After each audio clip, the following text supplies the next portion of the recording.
All right. Hey, everyone, and welcome to the Balanced Success Conversations. I am Tameeka Leon, and I created this panel series as a space for high achieving women to have honest, actionable conversations about creating success without burning out. Today's topic is practical self-care for busy women, making it stick without guilt. And I am so excited to be joined by three incredible women who bring a wealth of experience, insight, and real life strategies to this conversation. So before we get started, I'd love to have each of my panelists briefly introduce themselves. So Cassandra, would you like to go first? Sure. Thank you, Tamika. Hello, everybody. My name is Cassandra Martin Hemmons of Master Your Stress, and I help midlife women with practical ways to decrease their stress while easily adding more self-care into their days. And in my spare time, I enjoy scrapbooking, traveling, and hand embroidery. And I'll pass it on to Amanda. Thank you, Cassandra. My name is Amanda Bearce, and my business is Simply Wellness with Amanda. I help women to slow down, tune in, and learn to truly take care of themselves. That way they can thrive both personally and professionally. And just like Cassandra, I also enjoy traveling, and I am a big time book girly. That is my favorite way to decompress. I guess that leaves me. Hi, Yeah. I'm Lisa Zaratny, and I'm all about compassionate, sustainable productivity. I specialize in working with caregivers and creatives because I'm both. So, also the host of Positively Living podcast, and my mission is to redefine how we think of productivity to bring compassion and shame-free approaches to it. And on my own joy list, road tripping with my family, binge watching really good shows, and making music. That's a big one. We're like one van shy of the Partridge Family. And if that's not happening and I need to hide from the world, I'm with Amanda. We're comparing books. And I love to have one of those with an iced coffee and probably a cat in my lap. Love it. And definitely yes on the books.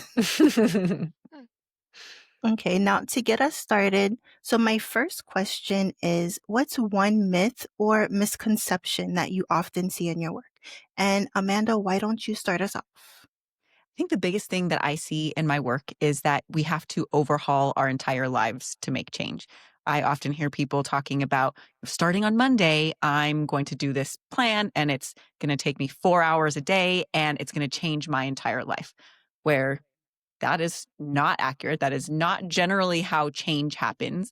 I believe in that small, sustainable change so that we're not overwhelmed and exhausted and burning ourselves out when we're just trying to make the changes to be healthier, to be less stressed, to take better care of ourselves. So those little incremental changes is really where I see that long lasting change happens. Yeah. Cassandra, what are your thoughts? I absolutely agree with everything that Amanda just said. I think one of the biggest myths that I see a lot is that women have a perceived lack of time for self-care. They always feel like, oh, I don't have the time because they think that if it's not something that's taking a lot of time to do, that it doesn't count. But I also think that doing small things and doing them consistently is what makes the difference, and it makes a bigger difference than doing something that's long and complicated and convoluted every once in a while. So small little things like taking a deep breath before you go into a meeting, those are the things that are sustainable, and those are the things that you're going to be able to integrate into your life and actually do on a regular basis. Yeah. And Lisa? Well, Amanda and Cassandra are basically speaking to my habit love language. Exactly what you're talking Yes. about. Those small steps are how we build sustainable habits. So what I'll add to that is what I see with clients is this perception that self-care isn't productive. Mhm. And it very much is. So when they see it as not productive and therefore not a priority, there's a problem. Understanding the link between self-care and productivity is paramount to making this something worth building. And yeah, you want to start small, but you also have to believe that it's worth starting. And I can promise you, in all the work I've done in productivity, that self-care makes all the difference. I love that you mentioned productivity because I find in clients so often that they feel that they have to be productive every moment of every day. And our worth is not tied to our productivity. So that's such a hard one for us to overcome because people think, if I'm taking a couple minutes to read, well, I wasn't doing anything. Girl, yes, you were. You were taking care of Exactly. yourself and you are your most valuable resource. Yes, thank you. Preach. It's it's you're not doing anything. It's you're thinking, "Oh, here's the value." Well, there's so much value. That's the message that I want. There you go. There's a big takeaway that there's so much value in self-care that does link to those things that we perceive as important, like being productive. Mhm. Yeah. Yep, completely agree. That was when I first started my journey, that was one of the biggest pieces for me. And it was the biggest step that I took was blocking out time in my calendar for Mhm. self-care. Mhm. And now it's a given. Now I don't feel guilty. I got rid of the guilt. But in the beginning, I literally blocked off my entire Friday evening because I like understanding my cycles. I'm really big on like cycle based planning, understanding that early in the week is when I have my energy. By like Thursday morning, I'm exhausted and my brain does not want to function.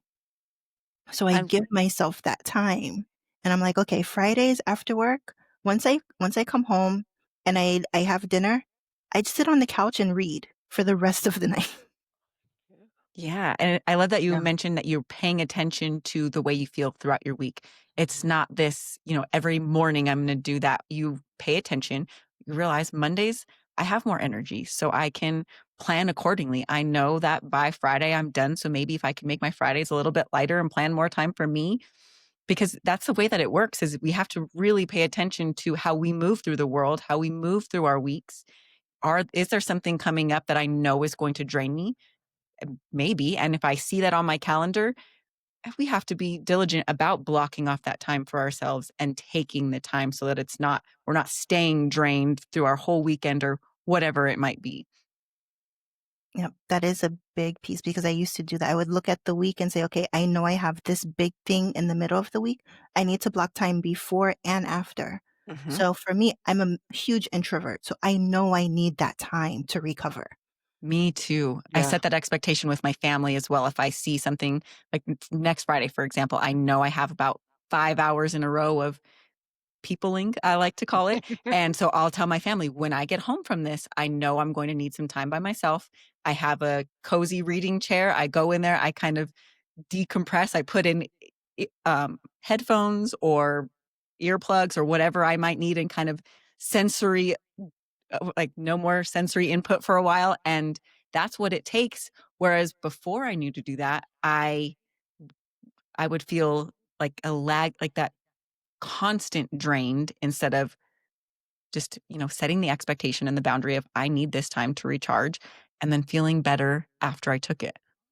Yeah. Yeah, I think that's great because I think that a big trap that a lot of women fall into is that thinking that self-care is something that you reach for after you're already tired and burnt out, rather than thinking about that self-care is a thing that actually can prevent the burnout. So you need to do it before you get to the point where you're completely depleted. So being able to schedule it is a great way of doing that. Mhm.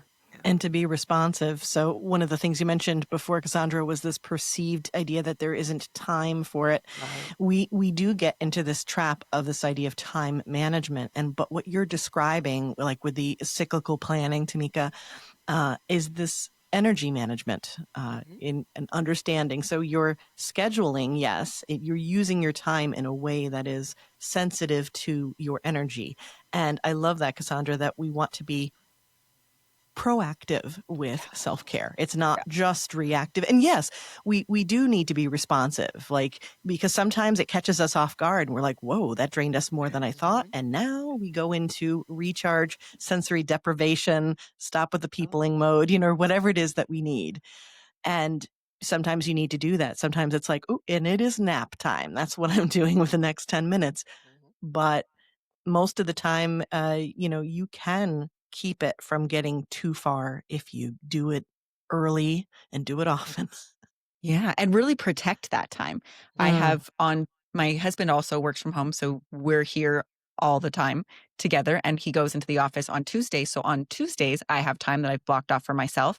Sometimes when I have a busy week coming up, I'm looking to see if there's anything I can change, anything that can come off my calendar.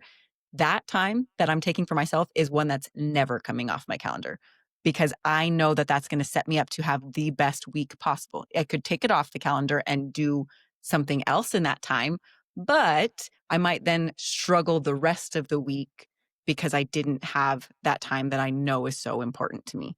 And there's the other misconception that this self-care is only benefiting us. So they Mm. feel that it's Right. selfish. But really, when I have taken the time for myself, and I hear this so much from clients, have more patience with my family. I'm listening better when I'm coaching. Mhm. I am showing other people that it's okay to take care of myself and how it doesn't just benefit me, but that benefit kind of ripples outward to everybody that I interact with. Yeah. And Uh, the quality of work that you do is Oh, also better. It is proven, right? yep. Cassandra, you work a lot with stress. The mhm. minute we're in stress response, our focusing abilities are certainly worsened, if Decreasing. not even there. Yeah. Creativity, Hmm. our Everything. immune systems are worn down. So many things are impacted. Yeah. And I'll actually go as far as to say that it's not that self-care, engaging in self-care is selfish. Actually, not engaging in self-care, that's the thing that actually is selfish because you're taking away not only time for yourself, but you're taking away your ability to be your full self with Mhm. the other people that you care about and the people that you love, and even things like your work and as Lisa was saying, your productivity goes down, everything decreases if you Hmm. don't take that time to replenish yourself and recharge yourself. Yeah. Even the way you just move through the world is different when you're taking good care of yourself. Mhm. Oh, absolutely. I'm nicer in the grocery store when I've had a snack and a nap. I'm nicer to my kids. I'm nicer to a lot of people. Yeah. Hmm. But you're right. There is a ripple effect. And if it is important to you, and I find this a lot with caregivers, especially, is that it matters to you how you take care of other people, how you interact with other people. Well, understanding that link, that Hmm. you are putting yourself in a better position. You are worthy of that self-care without having Mhm. to, pour from that no longer empty cup. Don't get me wrong, but if it matters to you how you pour into others, make sure your cup is full. That's such a great point. And that's actually what really got me into self care and all of that to begin with. Is I was so stressed out all the time. I was always anxious. I was making decisions based on what I thought was best, but not really thinking about what was best for, thinking about what I should do, quote unquote, Yeah. Mhm. but not what was best for me or for my family. And I noticed I was reactive all of the time. And I had this moment of that is not how I want to raise my children. I have got to change things. And at first, it was easier for me to make these changes thinking about the benefit for my kids and for my husband and how it would be better for them. But now that I'm comfortable with it, that the guilt and the shame are gone, I'm taking that time for me because I feel so much better because it's so much nicer in my head when I take care of myself. Because there's just so many benefits. And you're right, we are all worthy of that time. Absolutely. Yes, yes. But I do love how you said it can be a gateway, and you're absolutely right. Um, Use what works for you, but understand all the links, all the ripple effects, and all the benefits, Mhm. because there's a way to step into that, and then once you do, you have this realization. You're like, oh, this is so different. This is So different. amazing. Yeah. Yeah. Mhm. I always say if you were to ask 10 years ago, Amanda, if she knew what it was like to nurture herself or take care of herself, I would have thought, okay, I must have joined a cult or something because that was so far outside of my realm. And then now I'm like, oh, I just have to go nurture myself a little bit. It's just so ingrained in my day to day that What is it's she not a talking question. about? Yeah. You're I've been like, part of one of the who? greatest cults that there is. It's the Y- cult of self-care. Yes, it's a great place to be. Let me tell you, it's much better than the way I was powering through it before. Mhm. Okay, so One of the things that we talked about earlier is that, so many women feel like, okay, you need to set aside so many hours or so much time for self-care. So, what are some ways that women can shift away from the all or nothing, like I need this massive amount of time, to just thinking about little things that they can do to incorporate self-care into their daily lives? I can take that one if you like. So, my favorite way to talk about it is I call it self care snacks. And they're just small, easy to implement ways that you can fit into your day to day. You know, a lot of the times when we hear about self-care, it's like, "Oh, I had a spa day," or I'm going on a girls' weekend," which cool. I'm not saying don't have a spa day. We could all use some time at the spa, but we can't take care of ourselves quarterly and expect to be okay while we're hustling through all day, every day. So we have to find these little ways that we can incorporate self-care into our day-to-day. And I think about them. There's so many different ways. I actually have a really great resource on my website where it lists tons of different options if you can't think of anything. But there's so many ways that we can do it where it doesn't feel like a chore too. We could take 10 minutes to build Legos, which is great for your creativity, which helps lower your stress response. We can get outside and feel the sun on our skin. We can go on a 5-minute walk. We can read for a couple minutes, sing our favorite songs. These things seem so little and so easy, but if we are intentional about incorporating things that nurture us, that ground us, that bring us calm or joy into our everyday, it really makes an impact. And we can then find, once we see and feel that impact, it's easier to find more chunks of time or bigger chunks of time because we see the benefits and feel the difference that it makes in our day-to-day life. No, I absolutely agree. And sort of to piggyback on that, I think that besides looking for those small moments of being able to do things, it's also about your mindset and how you think about self-care. So I think another sort of big obstacle that a lot of women run into with self-care is that thinking that it has to be like this big perfect routine, which it doesn't have to. So if you focus on small little things, small wins, rather than having perfect routines, that can help you. So, like for me, when I first started getting into self-care, I had to think about, doing something is better than nothing, and redefining like what self-care look like and what it would feel like to be successful at it. And even if you're doing something and you're not doing perfectly, guess what? It's still a success because you took some time for yourself, because being consistent in a small dose is better than being perfect in a big burst. Mhm. And making progress and doing something for yourself is the thing that's going to help decrease your stress and give you more time in the long run to be able to take care of yourself and take care of the others that you care about. I love these responses. Don't let perfect be the enemy of good, right? Exactly. Right. Yeah. And so along those lines, and you've touched upon so many important points here of like the simplicity of letting go of the perfection of it and what it means, and experiencing what an even imperfect 5 minutes of whatever could do. I'll add to that by saying it's understanding, not only is it not necessarily pampering, although I am all about the pedicure, do not get me wrong, but it's about what self-care is for you specifically. It's getting very clear on, like, I know personally, I joke about the nap and the snacks, but not really. I mean, you're speaking my love language, Amanda, when you're talking snacks, and I do need the rest. And so it's it's prioritizing what 10 minutes of what fill in the blank for me Mhm. changes me from I should be in one of those Snickers commercials to oh, you are a delight, like, and like what will that be? And a lot of times it's the okay, it is, lying down for 10 minutes and just closing my eyes and tuning out the world or whatever.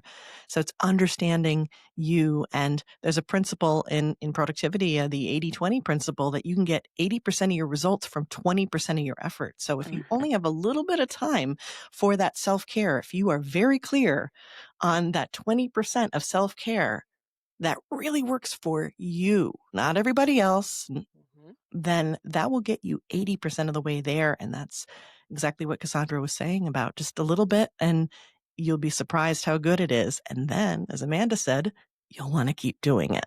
Exactly, exactly. And then also realize that because like a lot of things, self-care is subjective, there's no doing it wrong. Like Lisa was saying, find out what you enjoy, find out what you like to do, and do more of that. And you can Mhm. figure out a way to add more of that into your life. And being intentional about doing it. Mhm. It's tricky when we're talking about small intention or small changes that sometimes we think like, oh, I could just squeeze it in here, but we forget if we're not intentional about it. Mm. So carrying that intention through your day, setting reminders if you need to, making, plans of when you might do it, another habit that you might stack it with if you need to at first, finding, like I said, what works for you. I hear a lot of the times about people, I'm going to try this new routine that I saw on Instagram. Just because you saw on Instagram does not mean it's going to work for you. Or just because it works for your best friend doesn't mean it's going to work for you. I love the points about really, it's different for all of us. What works for me is likely not what works for you, Lisa, except for the books. I mean, I like snacks But, too. and Obviously. that's a great segue to the idea that maybe, and I understand sometimes we need to be like, give me an idea. I can't think of more. Then pick one thing that you're like, ooh, I like that idea. Yeah. Like, I do like the book idea. Okay. Well, we can spitball that like crazy. It could be like, okay, so then, grab 10 minutes and pick up your book, which I will absolutely do. I'll be like, ooh, I have, 10 minutes and a break.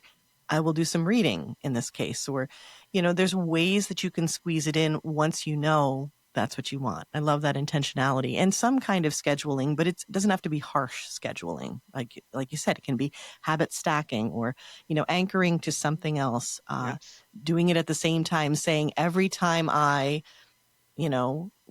put laundry in the dryer, I'm going to, and do something, fun and simple. Like, and then you have that, you let go of that shame because you're like, this was the plan. I plan to put the laundry in the dryer and read the book. That's right there on my to-do list, Yes. I love that point. And also, if you forget, no big deal. Mhm. Next time you put the stuff in the dryer, then you'll do it. But it's not a big deal that you forgot that time. Doesn't have to be perfect. Just has to be something. It's practice. Yeah. Exactly.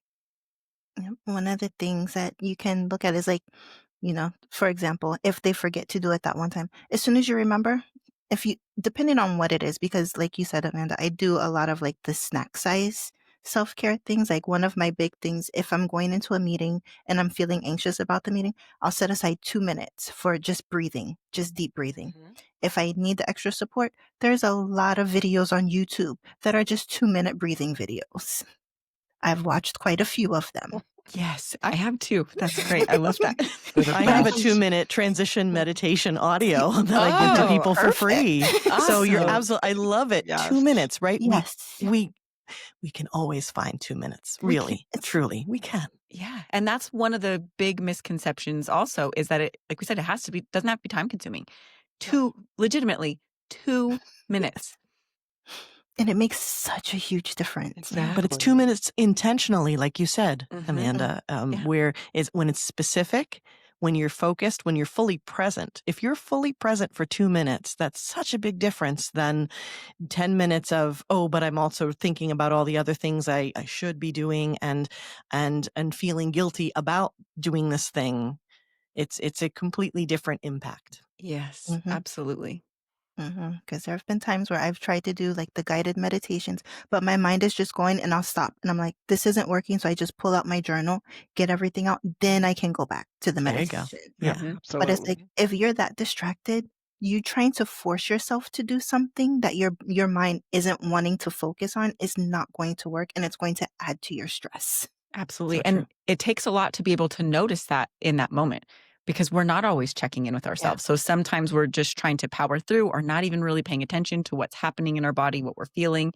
But the fact that you even noticed, okay, this isn't what's right for me right now, shows that you're already tuning in, paying attention to what your body's telling you. And that's one of the biggest steps is noticing when we need to do these things. Yeah. Hopefully other women don't get to the point, because it took a lot for me to get to this point. So it's like for me, one of my biggest impacts was just physically how I would feel when I knew I was overwhelmed, when I knew I was stressed, and I was Mhm. forcing myself to keep pushing. There was a point where I had my drive to work was, depending on what time I left, it could be anywhere from like an hour and 10 minutes to an hour and a half one way.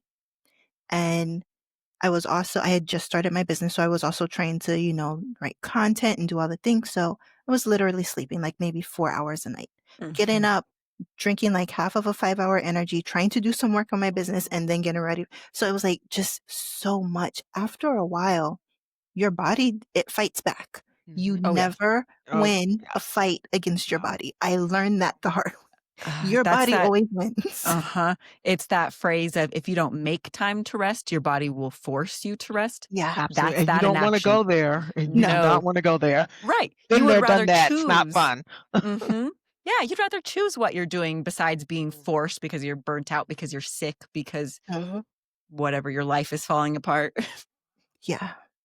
Yeah, so it's making those little spaces for that time so that, like you said, you get to choose what you do and your body's not just like, "Okay, look, you're not listening to me." Mhm. Gonna make you listen. Yeah, because I've tried to Exactly. fight. There's only so much your body is willing to accept. Mhm. Right. And again, when you go back to what it is that you're trying to do, the intention is there, and it's a beautiful intention. We are taught to be hard workers, and I'm always, going to support that, but it's to a point. Mhm. But it's, the reason work smarter, not harder started to take over. And I do love the word intentional. It's understanding that at some point the law of diminishing returns is taking over. And you may be working, let's get air quotes going here, but you're not actually implementing and you're not truly being productive. So then at that point, let it go and understand there's something better you can be doing with your time, and that's caring for you. Yeah, and taking care of yourself is not about losing that ambition. It's No, about learning to take care of yourself so that your ambition and success are sustainable. exactly. Exactly. And if you don't take that time, one of the things that I learned just in my career, there would be days where I'm working on something and I'm struggling to really focus on it, and it would take hours. I'm like, you know Mhm. what? I have to stop. I'll come back to this tomorrow. The next day, within like 15 minutes, everything that I had been struggling on the day before Hmm. for hours, it's like, why was this taking so long? And fewer It's, mistakes. Yeah, yes. it's proven. Exactly. Yeah. Yeah. Because your body and mind, they need time to be able to replenish themselves. Mhm. So yeah, it's important. So just understanding that and giving your body the time that it needs. Okay, so we've talked about some of the obstacles and some of the myths. So, how can women give themselves permission to make self care simple without feeling like they're doing it wrong? Because we did talk about, women feeling like there's a specific way that they have to do it. Well, I think the first thing is to realize that there's no doing it wrong. Like whatever way works for you is the way that you should engage in self-care. So like we were saying before, like figuring out the types of things that you like, because again, what works for you might not work for someone else and vice versa is important to do. And add more of that into your life without making it super complicated. So try to figure out a way to make it fun. So maybe if you like walking, find a buddy to walk with and just start with 10 minutes for a few days a week. Or if what it is that you like is something that can be complicated, maybe you can break it down into smaller steps. So like for instance, me, I love scrapbooking. Like I don't even know why, but I just love it so much. And I don't always have 2, 3, 4 hours just to sit down and like play with scissors and paper. So I break it down into smaller steps. I might scroll through my phone one day and pick pictures that I want to scrapbook, and then another day pick the papers and print out the pictures, and then another day kind of think about, well, what are the scenes it is that I want to scrapbook. And I think it's a great way of being able to extend the self-care because it gives me sort of like pleasure while I'm reminiscing about the trip that I'm going to scrapbook about. So I'm thinking about, oh, all the fun that we had on this trip or vacation. and it helps to extend the self-care past me actually engaging in the activity. So I think that being able to figure out what works for you, know that whatever way that you're going to engage in it that's right for you is okay to be able to do, and how to break it down into smaller, more manageable steps, or things that can help you, make it simple and make it easier to add it into your life. I love that. That's a great way to show that because a lot of people might just feel that I don't have time to do the scrapbooking because I don't have the 4 or 5 hours, but you just showed exactly how you could break it down into different chunks so that it's manageable. Exactly. That's awesome. I also think to add to that being open to experimenting with new things is something that's really helpful. We don't know if something works for us or not if we haven't tried it before. One that stands out for me is I am working with a woman right now who she has about an hour in the pickup line when she goes to pick up her kids, and she's having trouble finding time when to take care of herself. And her big thing that she was noticing is I sit in the car and I scroll for that entire hour. And then when they get in, I'm like, what have I just done? I feel more drained. I'm, noticing that everybody else in the world is on vacation except for me, and all of these things. So we talked about how can we utilize that time? Can we make that your self-care time? What are some options of things that you could do in the car? So she got a coloring book, she got a journal, she has a novel that she keeps in the car with her now, and has these options. And at the first week that she did it, she said it feels really strange. And it's been about a month. And this week when she checked in with me, she said, my one thing that I want to do this week is make sure I'm using that time in the car. Because so, she had to go through that time of, okay, this is weird. And is it what I'm supposed to be doing? I don't know. Not sure I like it. But then once she got comfortable with it, she's found her groove, and now it's something that feels great about. And she was one that actually really struggled with, is reading a waste of time? It's not a nonfiction book. I'm reading a love story. It's like, no, read your love story. It's like, check out my Goodreads. I've read 9 million books this year, and a lot of them were fiction.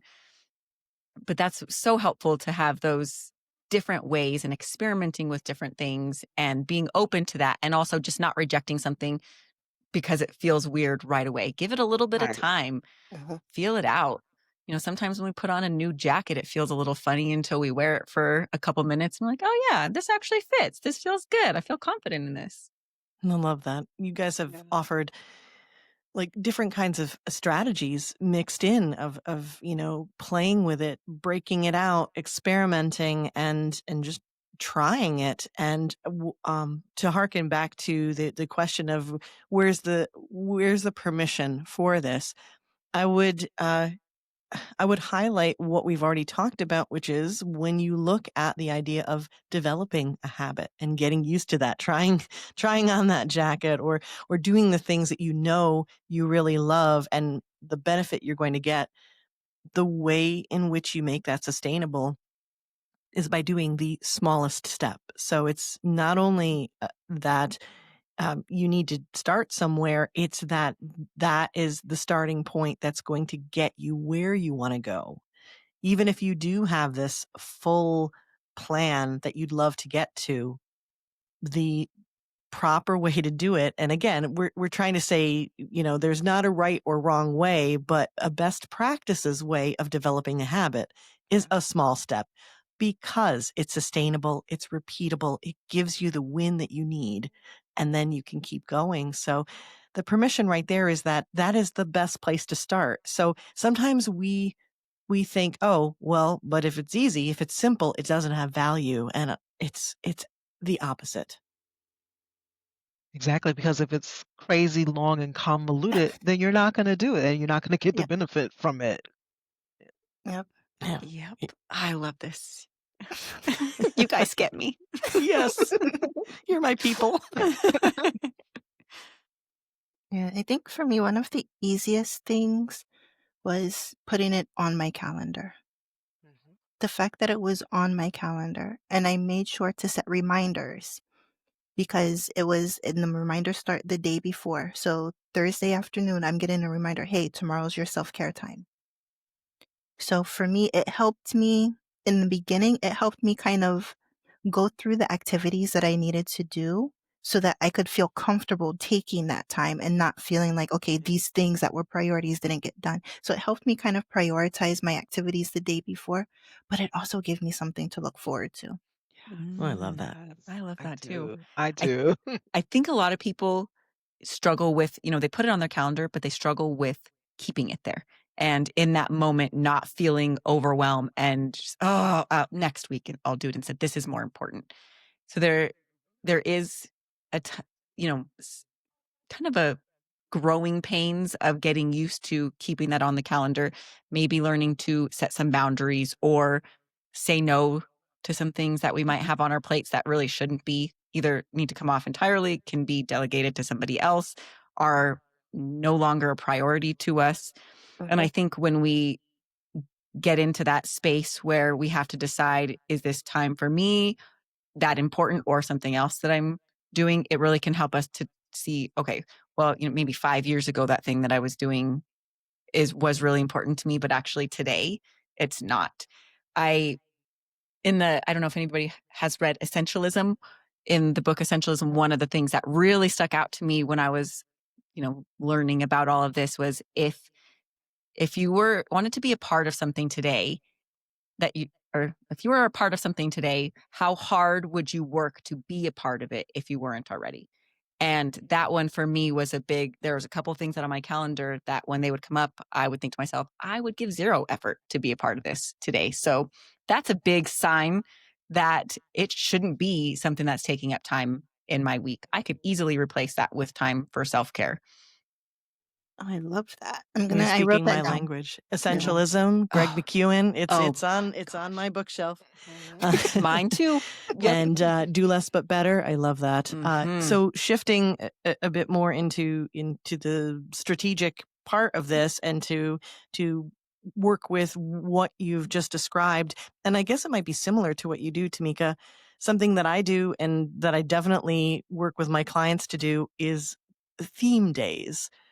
And that allows for setting kind of the boundaries and opening up the the consistency that you need, right? To try something, especially when it's brand new, but it allows flexibility. So instead of time blocking, I do something called flex blocking, where you kind of have this area and you allow yourself, and this is, I guess, part of the permission side of it too, to have a wide variety of things that, quote, count, if you will, as self-care. And so for Tuesdays, that's a self-care day for me. And that can mean a lot of different things, so that if it's a busier season, maybe it's a shorter, quicker thing, but I acknowledge, oh, it's my self-care day. What am I doing? And so just asking yourself the question can be a wonderful way to, set the intention and pick something that you know is going to directly benefit you, as opposed to, I'll get to it. It's like, no, it's Tuesday, so it's time. And then there's also practical, functional things, but it allows for space in the calendar, and also the boundaries of, you have self-care day and then other days. Now, I would love to see people having self-care every day, but that's just one example of a simple way to start, where you may have something else that you're doing, but on Tuesdays, for me, for example, it becomes a bigger deal. It's something more intentional. It's something that I schedule something a little longer because I've made the space for it. Tuesdays are No, my self-care day absolutely. too. Love that. It's funny. And I very much the same way that you were just talking about. I have self-care that I do, I would say, most days. If I don't have Right. some self-care, that's rare for me at this point in my life. Was it always that way? Absolutely not. But Tuesdays, I do have a longer chunk blocked in. And I'll even, I'm texting my husband, okay, I'm taking my time now. I'm not responding to you. And there's an excitement that starts brewing for it. I'm like, oh yeah, I have my time coming up. This is good. But then also, it's not always, I think it's important to talk about that. It's not always fun things too. Yes. That's what I like to talk about, because those things are exciting. And as much as possible, I make it fun. But I also have therapy on Tuesdays. That's important for me. Is it a blast? No. But it's something that I know that I need to do to take care of myself. Or, sometimes I need to call and schedule doctor's appointments, Yep. which I hate a phone call. Not one to But if proactively you make phone calls, but these are, it's kind of to instead of that like joyful side, it's like, okay, Amanda, we want to live for a long time, so doctor's appointments have to happen, you, that kind of stuff. But if you do, and this has worked for me, so I've done this. It's not. This is confirmed. Can confirm that for having a day of the week, right? That's a bit more. Let's say it's next level self care. So Tuesdays for me, that actually makes the end of a doctor's appointment or end of a dentist appointment or whatever it is I happen to be doing. When they say, "Okay, you need to come back in 6 months or a year," and you're like, "What? I don't know." Like what? No, I know. I'll say, let's look at Tuesdays.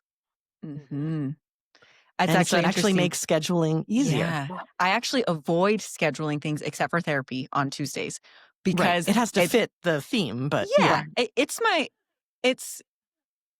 my, like we mentioned, very introverted.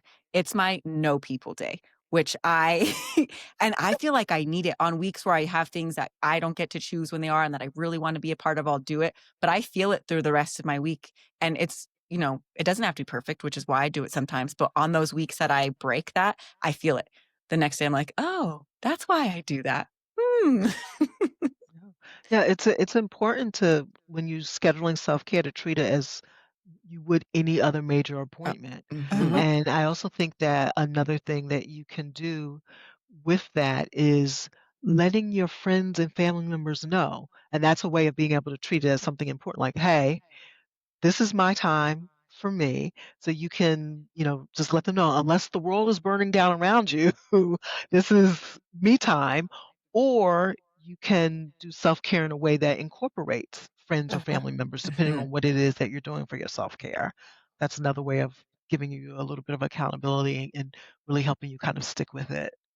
I love that you mentioned that because it's clear that I'm an introvert, right? But a lot of people are not. And a lot of people, that social connection and that being able to be with other people, going out and having laughing, all of these things are so good for our stress. So it is important if it's something that again works for you Right. to incorporate it in that way of, yeah, do I want to go on a walk with my friend? Is there a comedy show that we want to go to? These things can count as self-care too if it's what is recharging our energy and not something that drains us. Exactly. That was such a great point, Cassandra. And letting other people in your life support you in this, because I'll tell you, Exactly. when you are getting used to this idea that this is something that you need and that you want to make time for, having everyone else on board, we're like, yeah, Makes I such want a you to big have this difference. too.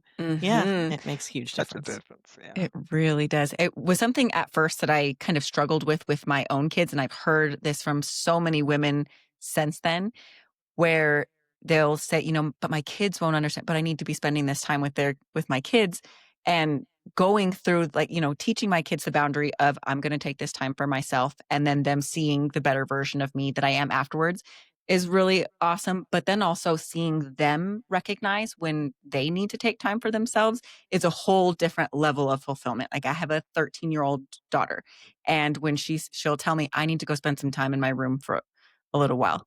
Cool. It took me until my mid 30s to be able to ask for that time. So I love to hear you asking for it now. Or I have a son, he just turned 11 this week, and he'll do the same thing. I probably need to go read in my room for a little bit. Awesome. I love to be able to see other people recognizing it too. So when we're, like you said, having our communities, our families, our friends supporting us, we're in a way supporting them too. And they get to feel that, I can ask for that time. Lisa's asking, or Lisa's telling me that she's doing this thing. Maybe I should share what I'm doing too. We're Yeah. modeling for each other and we're Mhm. modeling for our Exactly. families. And Mhm. yeah, I have the same thing.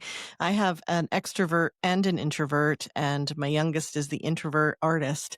And he'll very quickly say, "Oh, I need to leave now. I need to go to my room," like, like, Mhm.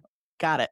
And then my eldest, the extrovert, will get to a point where it's like, it's been 24 hours since I've gone out and seen people and done things, and I'm joining bowling now. And like, okay, like, and it's very helpful because he now has his license, so that really works out. But it's understanding what is it that you need and seeking it out. And it's a beautiful thing when you can say to the people that you love that want to support you, this is what I need. So I love that. That was such a great example of how it can look so different for everybody. Yeah. Exactly. Yeah, we're in a sea of like a mix of, I've got the introverts and the extroverts. We have a lot of neurodiversity, sea of ADHD, so I get it. So, Lisa, earlier you mentioned something, and it really got me thinking when you were talking about your theme days. Mm-hmm. Now, I've tried to do theme days, and I started with like a block schedule, and I used to love my block schedule. But I've realized that no matter what's in the schedule, I have to go based on what my mind is telling me. My schedule could tell me, hey, this is what you're working on today. But as soon as I sit down to work on it, my brain is like, nope, I want to focus on this. So the self-care piece where just like have like a list of different activities that you can do for self-care, I've done that and I love that. But now I'm to the point now I've been doing it long enough that I know how I feel. Most of the time I'm going to sit down and read. I might bake something to eat while I'm reading, but most of the time I'm going to sit down and read. But on those days, or for those people that feel like, okay, I'm trying to organize myself, but I can't follow these specific patterns or these routines, or like, what are some tips that you can give people to still incorporate self-care? Even though to me, I do feel like that bit of self-awareness is a part of the self-care piece. But like, what are some other things that people can do to make themselves feel better and organize themselves in a way that's going to really work for them? What I'm hearing you say, or at least I'll answer this question because I do think it's important within this conversation. And then if I haven't fully answered what you're asking, we'll keep going. But it's this idea that you may want to have a theme day. You might want to set boundaries. You may want to have a structure. We may talk about putting it in a calendar, but then you have your creatives and your rebels and the mind that goes, yeah, you thought you were going to work on that. Yesterday's Tameeka had this idea, but today's Tameeka is like, no, I totally get that. So the idea is to have this like loose framework. It's literally a boundary of a day that says, hey, pick something. And so it's understanding what's going to count for that day and allowing that's like you're setting the rules. And the rules could be, it's Tuesday, it's the boosted self-care day, if we will. Let's say that, just so we can encourage other days as well. But let's just say it's Tuesday, it's a boosted self-care day. It's do something special for me. It could be a 5-minute thing, or it could be a 5-hour thing, allowing yourself that flexibility. But the idea that the flex blocking thing that I had mentioned is this idea of having these components, almost like when you go to schedule and you have a block of time where you're like, I'm going to work on this, or I'm going to try this thing, or I'm going to read, or in this case, we're talking about self-care. So whatever structures those are, you go back to Amanda's self-care snacks and the small things. You have this list of possibilities. I have something called a joy list, and it's figuring out what lights you up and what you love. It's tapping into that personal side of self-care. Once you have that list going, that can be a mix of ideas that we're talking about today, and you have that list, if you get a better sense of how long those might take, because that's where you kind of get the time management in there, or that you could, like Cassandra says, have a 10-minute version of scrapbooking or a 10-hour version of scrapbooking, so you have those options. Then it's like having one of those menus where you mix and match. You go to the Thai place and you're like, okay, this is the protein I want and this is the carbs I want, and you put it together. So on that day when you're like, I did not expect to get maybe 3 hours of sleep if I were lucky, and I'm exhausted, I don't even have the energy to do the self-care thing, then you get to pick the easy, quick, short thing that counts. And then on the day when you're like, hot dog, it is self-care day. I've got nobody around. Everybody left. I don't even know how that happened. It's a miracle. Let's do this thing. I have a 4-hour stretch. oh, then you pick something that fits into that. And you're like, this scrapbook I'm going to do, you don't even know. Does that answer your question? Yes, I love that. I love that. That's one of those things, it's like, it's a struggle, but sometimes I'm like, "You know what? I just have to go with, this is how I'm feeling, this is what I need right now." Yeah. And then because there are days for me where I have so much on my mind, but going back to cycle-based planning, I Mhm. know that I have the energy, and the reason that I have that energy is because this is the right time for me to work on it. So I'll still consider that part of self-care because I'm doing something that I want to do while I have the time and the mental capacity to do it. But then I have those days where it's like, "You know what? I'm sleeping in an extra 45 minutes. I just won't journal this morning, or I'll journal when I get home later." Yeah, what you just described is also very much connected to something Amanda said earlier, which is that self-care isn't always fun. I talk a Yeah. lot about decluttering and some of that's work, right? It's making decisions and it's removing things that don't fit in whatever capacity, either in your life or in a particular space in your life. And that, or even I want to use the E word, exercise, or whatever, things like that. Those things they're not always fun, especially if it's specific to you, but it's self-care. And Yeah. yeah. So it is being sensitive to, do you push through or don't you? And Yeah. also the intention. We touched on intention earlier, and it's not like you're falling into this thing and you're looking up 5 hours later realizing, "Oh my gosh, I spent all this time working on that." Yeah. You're deciding in the moment. You're Mhm. asking yourself first, "What do I need in this moment? What's gonna be the best thing for me today?" And maybe I had this plan, but actually in this moment, my body and my mind are telling me that it's better for me to work on this because I've got the creativity flowing, the energy is there. Let's do it. So that intention can go so long. It can take us such a far way when we're really deciding instead of ending up somewhere without really thinking things through. And that kind of gets rid of that guilt and shame too, because, at the end of the day, maybe you didn't do the thing that you thought you were going to do, but you made the intentional decision to do what felt best for you that Mhm. day. And there's nothing wrong with that. Informed choices make you Yeah. feel good. Stumbling into something and Yeah. going, wait, what time is it now? Uh huh. That makes you feel guilty. You're right. Yeah. And And just So sometimes, being much better that way. oh, just being sorry, go ahead. open-minded, just being open-minded about Yeah. being able to allow yourself to be flexible, to Mhm. sort of switch gears if you're trying one thing and you feel like, this is not working for me today, then yeah, go ahead, try something else. So being open to that. There's a lot Yeah, of like, power in having that choice. yes. Mhm. Yeah. Yeah, Yeah. and the whole for the book lovers here, the do not finish, right? The DNF there. It's like life is too short. Life is too short to finish a book that you just not vibing with. Life is too short Yes. to force self-care or to try to push through something because you said you were going to do it. Exactly. You're allowed that flexibility. The whole point is that it's supposed to benefit you, and we're in constant flux, so allowing for that is going to be even better in the long run. Yeah. I love that you pointed that out. That's something that I fought with for so long, about trying to force myself to finish a book. No, I'm at the point, I'm like, if I can't get into it within, like, I'd say for me, like, the first couple hours, I'm like, "Okay, no, Same. this book isn't Right? for me." Yeah. Because I've done that. I've forced myself to get into books. Sometimes they end up being good, but it took too long to get into the story. And sometimes I'm like, that book was a waste of time. Yeah. I feel Yeah. that too. Sometimes I will decide, okay, I'm going to come back to this and try again in a couple Yeah. after I read a couple more and see if maybe it's just not where my mind is right now. But yeah, we're not forcing it. And I think that's a good practice to take across the rest of your life too. Yeah. And Yeah. that's a great example of the intentionality that we've been Yes. talking Yeah. about, Mhm. right? Exactly. So, okay, ladies, unfortunately, we're getting close to the top of the hour.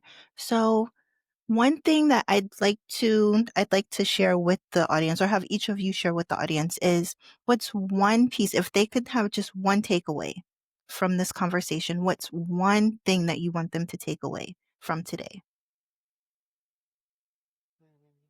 So let's see. Cassandra, why don't you go first?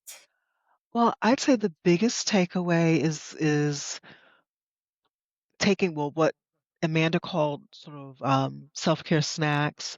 I call them mindful moments. Just taking small moments throughout your day and infusing self-care into your day without feeling like, oh, this is another thing that I have to add onto my to-do list. So just when you're maybe getting ready to check your emails, stretch for a minute, breathe for a minute, um, add movement into your day in an easy way. So maybe if you're cooking dinner, turn on the music and have a little dance party when you're in between stirring or chopping. Just find things that you enjoy, small things, and find ways to add them into your day so that it doesn't feel like it's taking a lot of time away from your life and it doesn't cost a lot of extra money. Love it. Lisa? I will shift a little to the idea that we have talked about a bunch of different things today and a bunch of different ideas and things that we do. There's something as you're listening right now that stuck with you, that one thing. So I would encourage you to start with that one thing that jumped out, that either feels really easy or you're like, I do that already, or, that the idea that success leaves clues. It's already there. So you heard it. It connected with you. Take that one thing that makes you feel more like you and focus on that and try different things, try different variations on it. Try what Cassandra said, which is that while you're doing something else, you do that thing. Just one thing, start with it and trust the process. I love that. That's an awesome way to think about it. And also Hmm. it can help to reframe too. This is not my one thing, sorry. But when if it like you mentioned, oh, I already do that, but maybe you might do it with guilt or shame. Reframe it to, oh, I'm not being lazy doing this thing. I'm taking No, care of this is myself. this is Yeah. my self-care thing now. Yeah, I love Yeah. that. Yeah. So my one thing, I'll keep it short and sweet, is that you are worthy of self-care, that you are worthy of the time, the energy, and the space that it takes to take care of yourself. Yes, love that. And to build on that, Amanda, not only are you worthy of self-care, you don't have to do something else just to be worthy of that time. No, you don't have Just to earn because it. you are Absolutely. Nope. you, every single one of us on this planet is worthy of self-care just by the simple fact that we are here. You don't have to do something else. You don't have to take care of everybody else. You don't need to make sure that, dinner is ready and the kids have their the next day already planned and their clothes set out for school. None of that needs to happen for you to be worthy of self-care. Absolutely. So true. Yes, love it. So, ladies, thank you so much for being here. This was an absolutely amazing conversation. And thank you to everybody who's here watching us live and everybody who's watching the replay.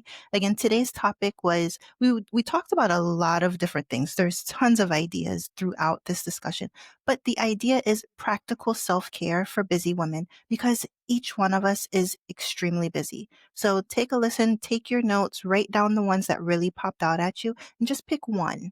Pick one thing. If you have more time, then, make a block of time in your calendar and say, okay, within the next 7 days, I'm going to do this, or I'm going to take this time. If you only have a few minutes, do maybe a 2-minute breathing exercise. There are so many options. Okay, so if you're interested in connecting with any of the ladies that have been on this panel today, I'll have all of their information in the description. And I hope you guys have an absolutely amazing day. And if you celebrate Halloween, happy Halloween.